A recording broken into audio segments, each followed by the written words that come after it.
All right, I know, thank you, Anita. We started recording.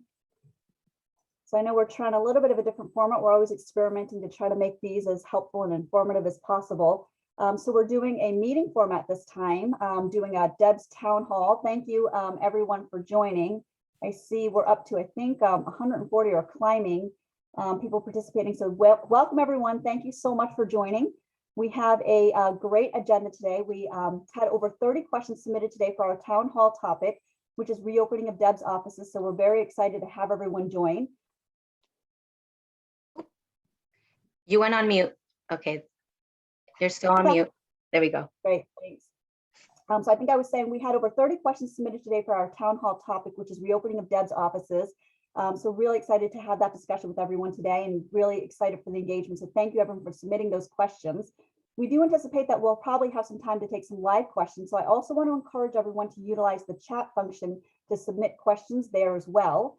In our second segment today, we'll be highlighting a wonderful program, the Ssa Mentoring Program. And we actually have two DEBS employees with us today who will provide their insights into the experiences as a mentor and a mentee with the program. So without further ado, let's jump right in. I want to introduce Mariela Moncayo, who will be our moderator for today's event, covering questions that are based on the pre-submitted questions from the survey sent out to DEBS in advance for today's session. So Mariela, I'll hand it off to you. All right. Welcome everyone to DEBS Connect. I'm happy to see everyone. Hope everyone's doing well. We're ready to get started on the questions. Are you ready, Angela? Yeah, hopefully. All right. Well, the first question is the question that is in everyone's mind. The reopening of DEBS. Could you give us a timeline? How are things going to change? I guess to be more specific, what will be the restructure model for DEBS? Great. Okay, so first thing I did, everyone, is I actually, let me see if I can find the share button here. I actually wanted to put a little bit of context into how we're progressing towards the new normal. So I'm going to share my screen here and see if I can find the, here we go. Oops, and I'm on the wrong side. Okay, here we go. Can everybody see my screen okay? Yes. Yes. Good. Okay. So the thing I wanted to do was just level set a little bit about where the county is with COVID. We have come a long way. The first screen that I'm showing you, this is actually from Santa Clara County's public health dashboard. It's a public dashboard. You can go onto their website. I actually did, and we'll send these slides out after the session today, but I did put the link right here at the bottom. So you can click through, or if you just Google it, you'll see the Santa Clara County public health dashboard for COVID. But this is the trajectory of COVID cases in Santa Clara County. You can see this goes back to about a year and a half ago, March of 2020, and the trajectory we were on. And this went to the height of COVID. And you can just see where it really spiked. And this is where we are today, where that green arrow is. We are at a really great place. And you can see this number is the rolling 7-day average at 26 day. I think that's the each day. That's actually even gone down. I took the snapshot last night, even from just last week when I took the snapshot, the cases have gone down. The next slide is, this is the deaths from COVID. Same thing, you can just see the trajectory from a year ago, a little over a year ago, that spike at really the worst part in the winter and where we are today. Now here's the vaccination rates, and this is people 12 and older for 1 dose, and then for the 2 doses at 72.7% of people who have gotten their second vaccination ages 12 and older. So I'm going to go ahead and stop sharing, but I really just share that with you, you know, from Governor Newsom to Dr. Cody to Dr. Smith, our county CEO, really just the optimism with where the state and the county is. We really have hit sort of, you know, I always am cautious to say this, but we're reaching the other side of the pandemic. Between cases and deaths coming down, vaccination rates coming up, you know, we've sort of always talked about the new normal. Where are we? And we're getting there. We're the governor, the public health officer, our CEO are actively moving us towards the new normal and reopening the state and the county. So, you know, I always sort of breathe and have that excitement. But I also, of course, realize that there's a stress with that.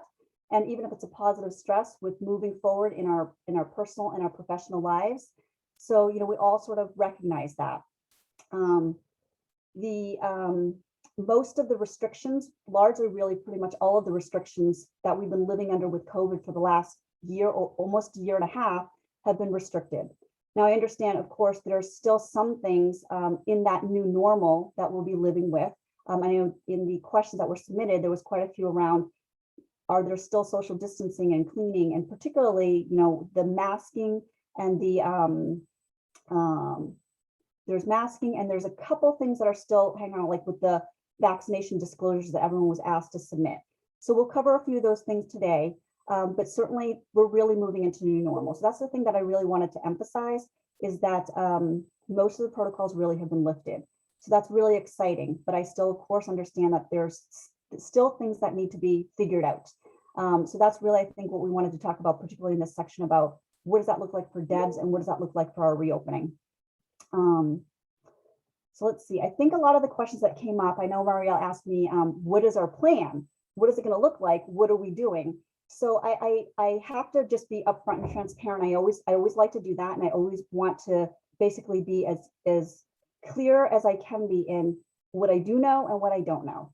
A lot of the questions that came up around reopening is, what's our target reopening date? What does our social distancing measures look like or don't look like, or what do we do or don't know? Masking, cleaning, barriers, things like that. And what are we going to do with that vaccination status stuff or the disclosures that we were asked to submit? So I want to talk through a few of those things. First of all, the target date. What does that look like? What are we doing with that? Over the past year, I'll be honest, we started planning for reopening literally a year. What are we in June? Yeah, literally a year ago. All the bureaus and district offices of DEBS were asked to submit plans. I want to say it was literally last May. We thought, oh, well, we have to get prepped for this summer. And now we're a year later. So we have set a target date, all the bureaus and district offices, for Monday, August 16th. And I still, out of my cautiousness, I call it a target date because, should, knock on wood, should something drastically change with the state of COVID, like we've gotten really good at, the managers, supervisors, and all of you have gotten really good at resiliency and flexibility. Should something change with the state of COVID, we will pivot, because health and safety always continues to be the priority. So we call it a target date. But yes, we are marching forward. We feel confident. We feel optimistic. Governor Newsom, Dr. Cody, Dr. Smith, we are marching forward to Monday, August 16th as our target date for reopening of DEBS offices. Now, I also want to say that has been with the efforts of all of the leadership of DEBS. Your managers, your supervisors, all of you have participated in our recovery steering committees, your planning committees, your reopening dates, and that's been pivots along the way with tweaks to your current operations and procedures. And I realize all the offices have had variations of being open, right? So I know that this is not, or I hope that this is not a surprise to you, but I wanted to make sure at this DEBS Connect that I stated this for the department and that everybody heard this directly from me, because as we were doing the sessions with your supervisors, your managers, and then your supervisors, I definitely heard loud and clear that there was some sort of, I don't want to call it miscommunication, but I did hear clearly that it was like, wait, we heard this date, then we heard this date, then we heard this date. And there was a need for people to hear that alignment and hear it directly from me. So I wanted to make sure to take this opportunity at DEBS Connect so everybody was hearing it directly from me. We are aligning to, and we are setting August 16th as our target date. But also hear me that just like the past year, should there be some drastic change that we hear from our leaders, Dr. Smith, Dr. Cody, Governor Newsom, of course, as we have been saying, health and safety is always our priority. But right now, breathing that sigh of relief, we're all feeling good, just like I was showing you in those case and death rates and vaccination. Monday, August 16th, we're marching forward, and I think we're all excited to hear that and to see that. So I've spent a lot of time saying that, but I hope that everyone feels good about that, and I hope that's not a surprise to anyone.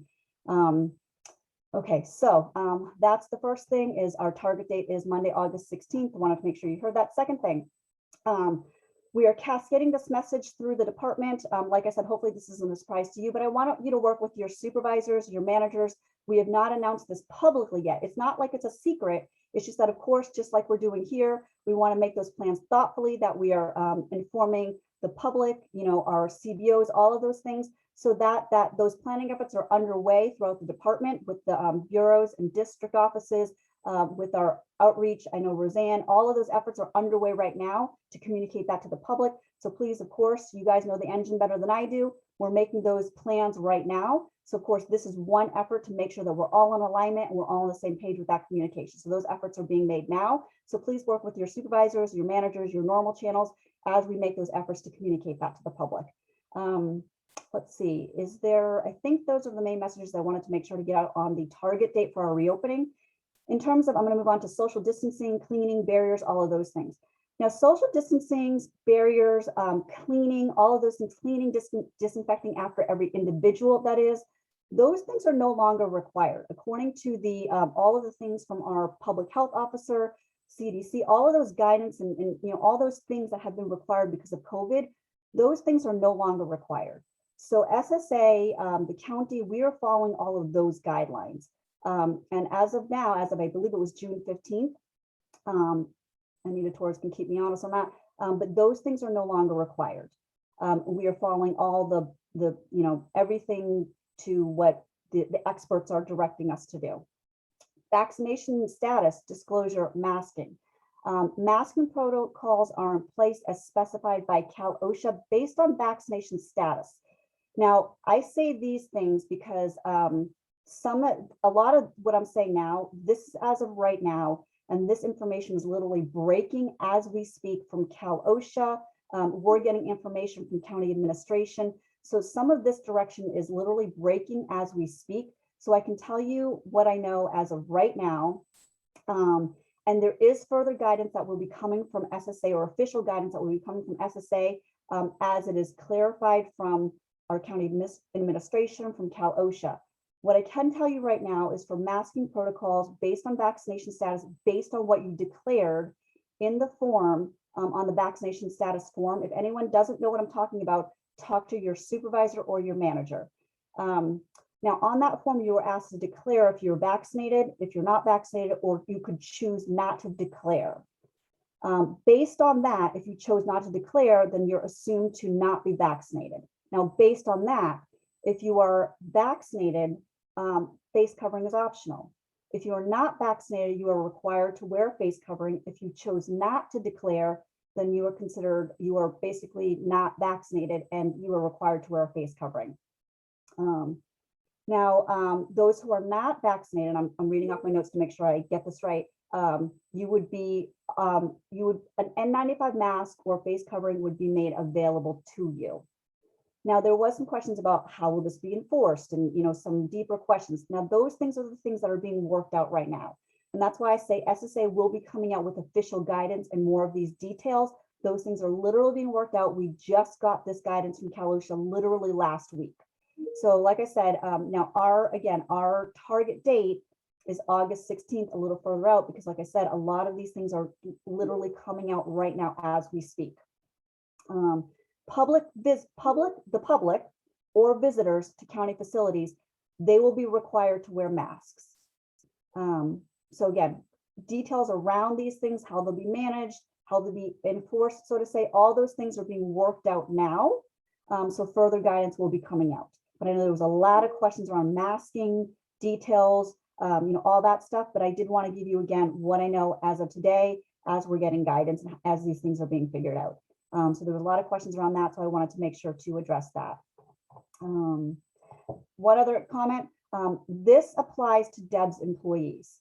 I make that differentiation because there are some nuances, for example, DFCS.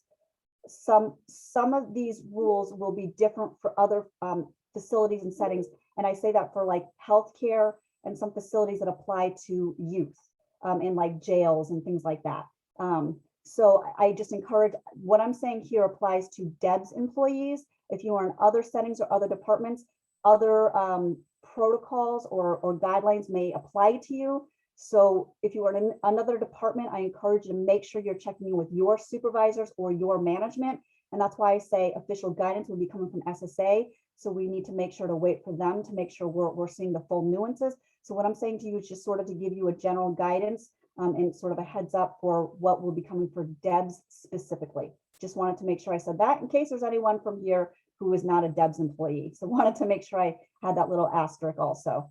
I think that pretty much covers, I tried to cover what I saw is the broad range of questions that I saw themes of that came in for the questions from DEBS.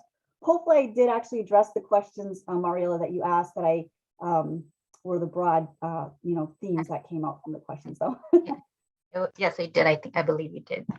Okay, so let's move on to our next question, which is, what are hotel stations? I've been hearing a lot about this. Can you give me some more details about that? Yeah, sure. So the concept of hoteling stations, ironically, so I used to, way back before my public service life, I used to be a management consultant. So what that meant is I would go to the client site and do, well, really whatever project they wanted me to do. But I didn't have my own, desk and workstation. I sort of, in my mind, I actually thought the better term was a parking spot.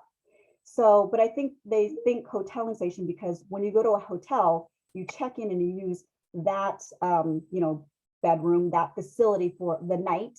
And I think of it more like a parking spot. You go in and you park there and you do your work for the day and then you check out. So that's sort of the concept of hoteling. Okay. You don't have your own apartment. You have your spot that you check in, you use it while you're there, and then you check out and you leave. So that's sort of the concept of hoteling, if that helps. Yeah, I think that covers it. So with these hotel stations, does that mean that we are completely eliminating the permanent workstation? No. So if an employee is actually full-time working on site, they will continue to have their workstation that's theirs, they work there. But if you are teleworking, you have your workstation at home where you work.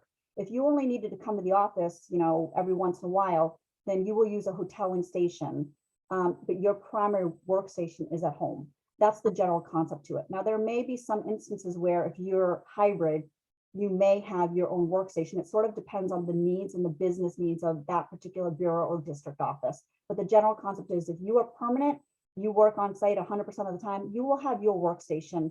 If you are primarily working at home 100% of the time, you will have your primary workstation at home. So you would only need, space at work when you drop in. Okay. So with these hotel stations, they're going to be shared workspaces, right? How are we going to address the ergonomic needs for those who need ergonomic accommodations? Yeah, that's a great question. And we definitely saw that, there was a handful of questions that popped up about that. So here's where, as we move into teleworking and we have more teleworking, I'll be honest, there's some things that we need to figure out. In the existing telework policy, what it actually says is if you work at home, then you have that set of equipment, and technically, in my understanding, is you are required to set up your telework. You are responsible for providing your equipment when you telework at home. Now, here's sort of, I don't want to say the rub, but here's sort of what we did. Because of the COVID pandemic essentially said we are required. It was required teleworking, maximize that because of health and safety reasons. What we did is we sort of, the county was more lenient and we just said, make it happen. So we allowed people to just take all their equipment home, including the ergonomic equipment. So now here we're in this, maybe, I don't want to call it a situation, but sort of this hybrid, I'll just use that term, hybrid place where now we have people with county equipment at home. So, what do we do with that? So essentially I think right now at the place where, we're saying, well, if you have a set of county equipment at home, we're going to supply you with one set of equipment. Either you have that equipment at the office or you have that equipment at home. But we can't issue two sets of equipment for one person. Think of it like one person, the county will equip you with one set of equipment. So now, and I understand now, I think we even got one question where it says, am I expected to sort of schlep my ergo equipment back and forth? Personally, I would say I would be concerned that's going to cause a ergo issue right there with schlepping equipment back and forth. So I'm just going to be honest, how do we deal with that? Now, I would say you either get that equipment, you either leave it at home. If you're a teleworker, you have that ergo equipment at home. Now, if you're going to hotel, you know, we are trying to think through, do we figure out, do we have some ergo mouse and keyboards at hotel stations? Chairs get a little bit, you know, do we store, like, we don't have storage space to be storing ergo equipment. So, you know, I think what Rafael and Margaret are starting to discuss is certainly reasonable accommodations if you have ergo issues and you're using a hotel, hoteling station. So I think there's some things that need to be thought through and figured out.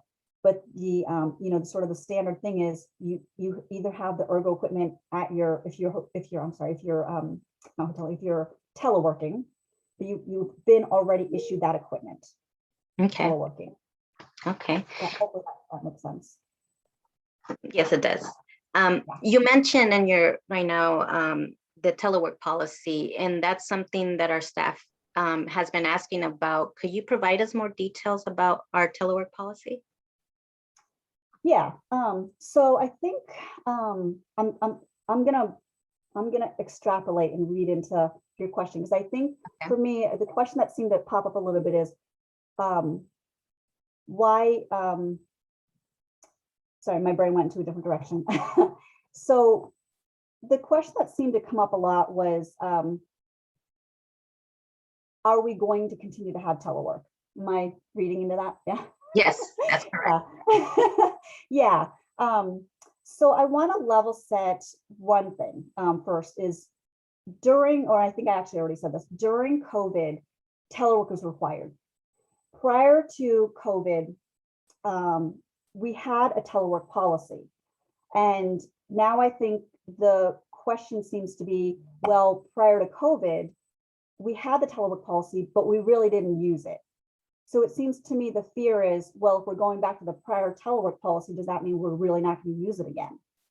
So what I want to alleviate the concern is, well, we used telework. It was successful, you know, it was used well. Telework is not going away. So I just want to alleviate those concerns, because I keep hearing, I feel that I've really tried to convey telework is not going away, folks. But regardless, I keep hearing this concern coming over and over. Why are we all going back to the office? When is everyone coming back to the office? Why is telework going away? Can we keep telework? So I really want people to hear me. Telework is a model that is not going away. We had the telework policy during COVID, it was required. We are going back to the telework policy. But what I want people to understand is your individual ability to telework, or better put, the extent to which a bureau or district office is able to leverage the telework policy is dependent on business need. But I want to alleviate the concern that telework is going away. Okay. Right? So work is continuing, is just probably not going to look the same as during the pandemic, basically, correct? Exactly. Yeah, exactly. So but I really need people to hear that it's not going away, but it has to be based on business need. Okay. And there's that balance there. So, but I definitely keep hearing that concern over and over. That's probably the number one question I get is, why is it going away, or can it not go away, or I really want it to stay. So I really want that anxiety to move away from it's going away, please don't let it go away, to how will it work, or it's based on business need. Okay. Right. So focus on that. Let go of the it's going away, but really it's based on business need. Okay. And I think Anita T, do we have some questions? Yes, we've gotten a couple of questions. We had, excuse me, we got one question from Maria, who asked, how will it be determined who continues to telework and who goes into the office? So it's something that you and Angela kind of touched upon. I don't know if you could speak a little more to how will it be determined who has to come into work and who gets to telework, and is there a hybrid schedule that could be accommodated? Yeah, so, honestly, it really goes back. I know I sound like a broken record, but it really does go back to business need, and it's really going to be based on the business operations of the specific bureau or district office, right? So the dependency really goes back to there, because intake is going to have a different structure than, say, BSC. Yeah, makes a ton of sense. And Yeah. we also got some questions about ergo equipment and people who work hybrid schedules. How will that work? You touched on this earlier, Angela, as well, but how will that work for people with hybrid schedules who have ergo equipment? You said that, each person has one set of ergo equipment. So I know our plan right now is that if they're working full time, their ergo equipment remains in their office. Do we have anything in the works or anything that we're thinking about in terms of, what if a person who needs ergo equipment works on a hybrid schedule? Yeah, so when you say hybrid schedule, I'm assuming you mean if someone like standardly works 3 days teleworking and 2 days in the office, and we know that that person knows that they have a need for X ergo equipment. Yes. Yeah. So, right now, I have to be honest, these are things we're figuring out. And right now, I would say that they'd really want to talk to their supervisor or manager about a reasonable accommodation. I think that's really what I'd have to default to at this point. And on a larger scale, I think that's some discussions that have to be had, because if it's a matter of, and I probably shouldn't speak out of turn, but if it's a matter of, generally speaking, hoteling stations need to have an ergo mouse or an ergo keyboard versus specialized setups for that person because they know they have an ongoing shoulder or carpal tunnel syndrome, that's like extremes of scenarios. So it's hard for me to get into specifics about understanding what the issue or need is.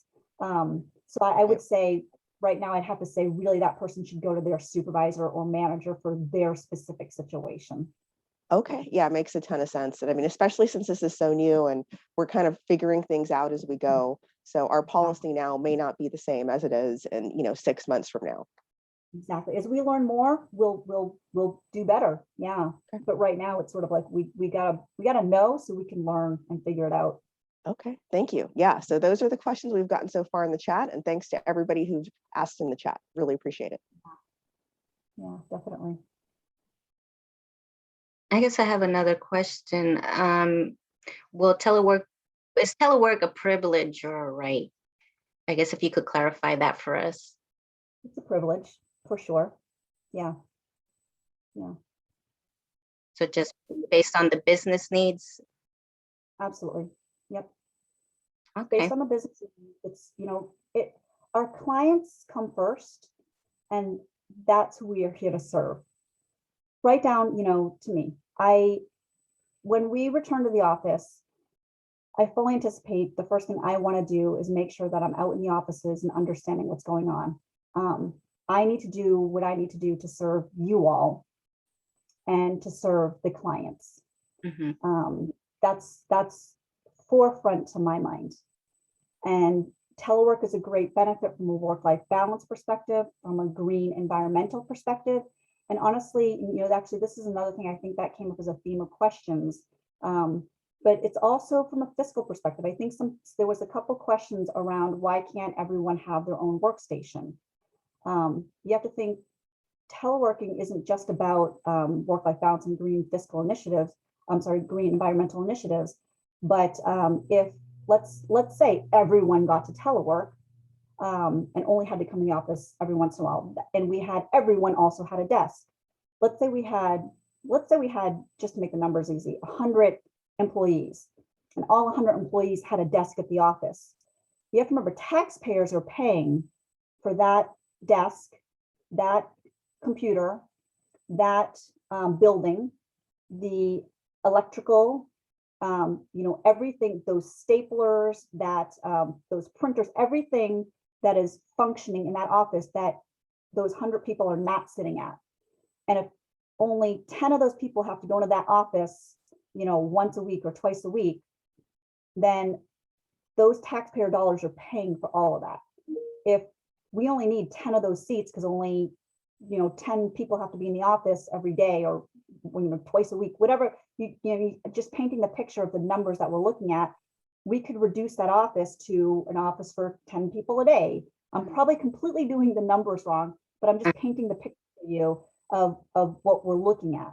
So we could reduce that for what the taxpayer, you all, Santa Clara taxpaying residents, can pay for. So there's also a fiscal component to this, not just the work-life balance, not just the green environmental impact, but the actual taxpayer dollars that are going into paying for that building, those seats, the printers, the electricity, all that's the IT equipment, the computers. So that's why hoteling, why we're sharing those cubicles and workspace and all those things. There's all those components that go into teleworking. It's not just a benefit on our employee side, environmental side, but also on the taxpayers that are paying for all of that equipment and electricity and fiscal space and all of those things. Okay. Entire thread to that. Okay, so from my understanding, we are going to provide the link to the telework policies for everyone who wants to read up on that, correct?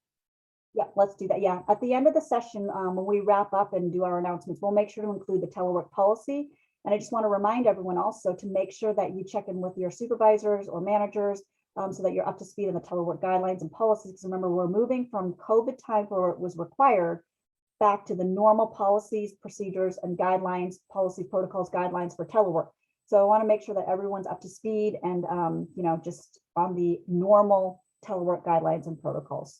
Okay, so I think it's time for us to move on, but just want to check in with Anna T. Are we good with questions? Okay, it looks like we are good. All right, well, thank you, Angela, for taking the time to answer our questions. Thank you, staff, for providing your questions. And if we did not answer them now, we will make sure to try to get to your questions later in a different format. But now it's time to bring in our guests. We have Diane de los Santos from the SSA Mentoring Program, Eric Renike and Stephanie Garcia. Welcome to DEBS Connect. Hi, thank you so much, Mariela. Good late morning, everybody.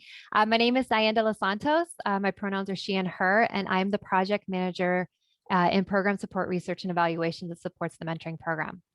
To tell you a teeny bit about myself, I've been with the county for 19 years. My first 12 years were with DFCS, and in 2014, I was hired into my current role in the agency office where I get to support SSA staff, and I absolutely love it. So in talking about the mentoring program, we started planning for this in 2018. Staff had reported through multiple surveys that they wanted more professional development opportunities, and this is now one of them. So we piloted the program in 2019. We had our second session start last year in 2020, and we're moving into our third session and growing every year. So this program is supported by a design team, program sponsors, and a cross-agency committee.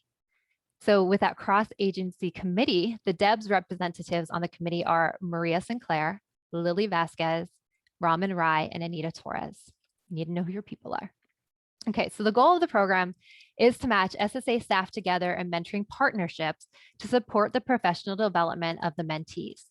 The goals of the mentees vary. So the program is structured, but it has a lot of wiggle room so that everyone can kind of craft it to fit the need of the mentees' goals.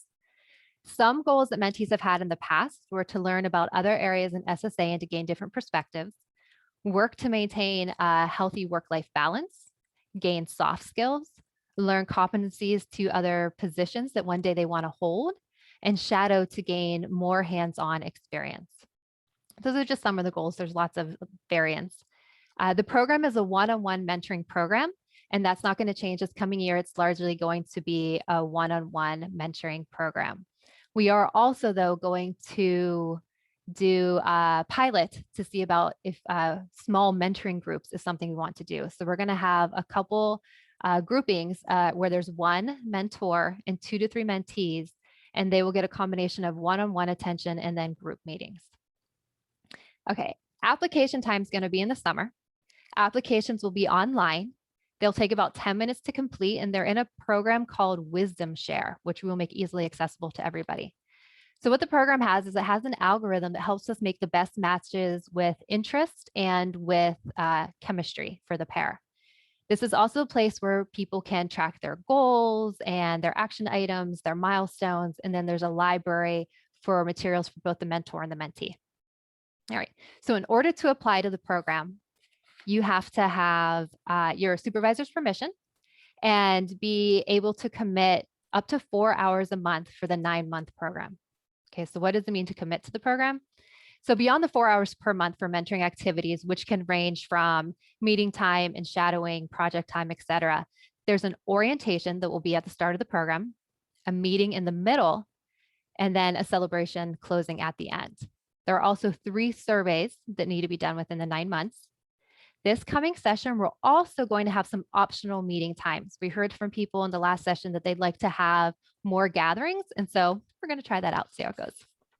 All right, so the basic flow for getting involved is, again, applications will be open later this summer.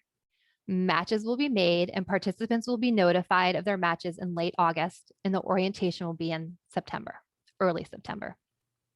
So we have a lot of room in the program this coming round, and I encourage everyone who's interested to apply.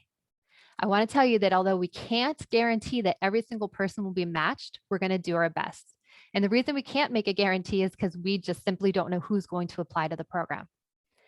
The more people that sign up and the more people that sign up as mentors, the more matches we can make. And it sounds a little tricky, so I'm going to say that again. The more people who sign up and the more people who sign up as mentors, the more matches we can make. And I say it like that because the nature of the program, we get lots of mentees. We can only serve the mentees if we have enough mentors. So you don't need some wide range of experience mentoring in order to be a mentor. There's a lot of support that can be provided to you. So anyone who's interested in the program, again, I encourage you to apply. If you know someone who would be a great fit for the program, reach out and talk to them. If you're not comfortable with that, reach out and talk to someone on the mentoring program design team.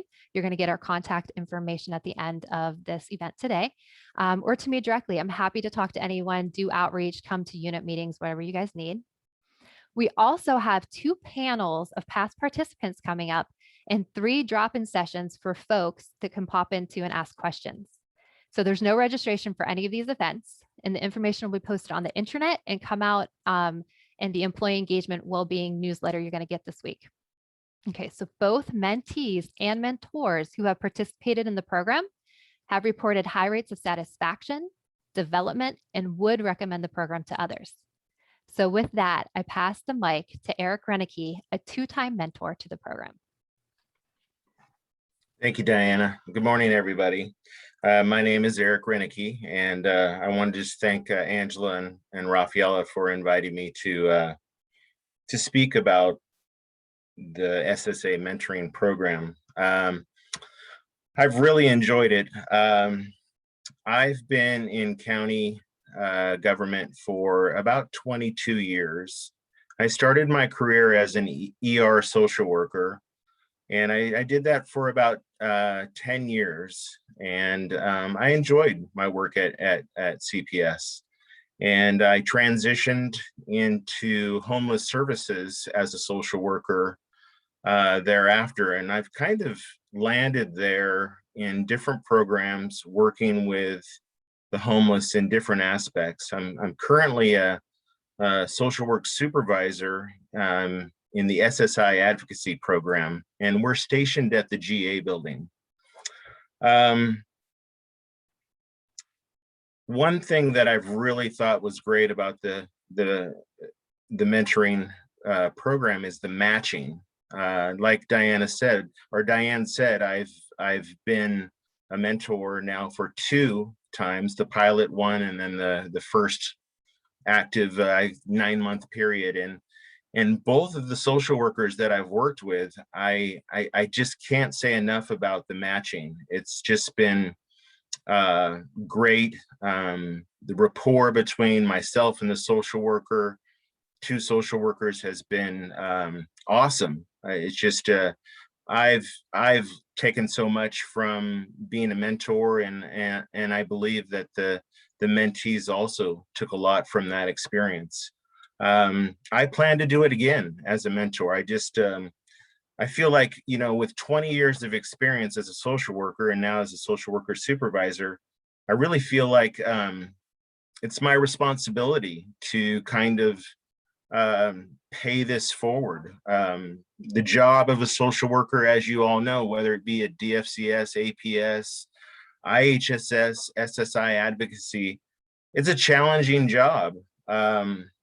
It's hard work, and I've been through the trenches, and I've had those days where it's just been very, very hard and challenging. But with all that said, I do think that giving of oneself to the community is what we need to do. I mean, you're all here because you're part of SSA and DEBS specifically. I mean, we give back, and I really feel like that's been just the highlight of my career, and having the opportunity to pass that forward to the next generation of social workers is why I'm doing the mentorship program. Thank you.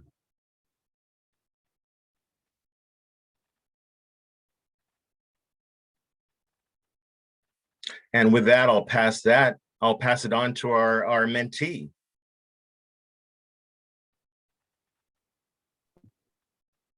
Hi, good morning. Thank you, Eric. My name is Stephanie Garcia.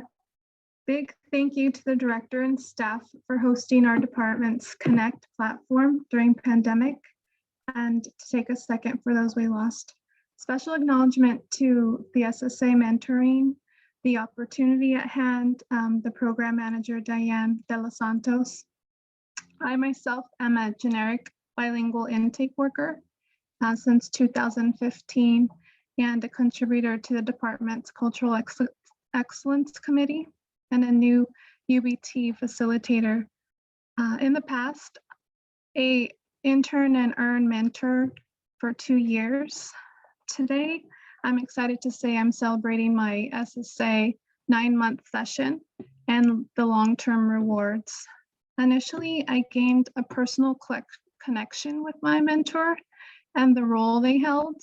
This provided meaning to the shadowing.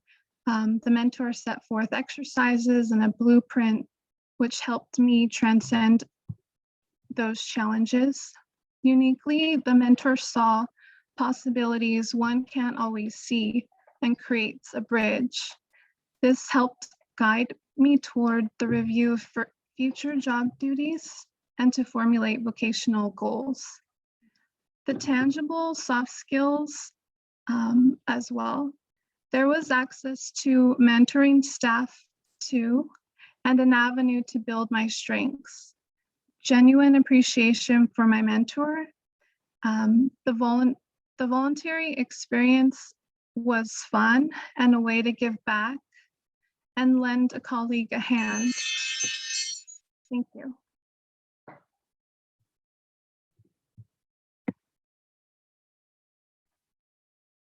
Do we have any questions for the SSA mentoring program?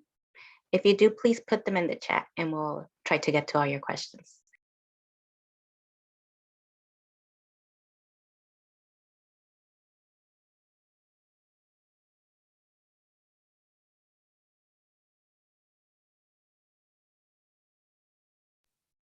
Okay, I guess we don't have any. Feel free to email us if you do. Angela, we're giving the mic back to you. Great, thanks so much, Mariella. Wonderful, thank you so much, Diane and Stephanie and Eric. Wonderful, wonderful program. Thank you so much for sharing your experiences. Really excited for it. I really do hope that people participate. I've just heard wonderful things about it, and I know it's a great experience. I think we have some, if there's no questions, I think we have some closing announcements. I think we have a slide with some closing announcements.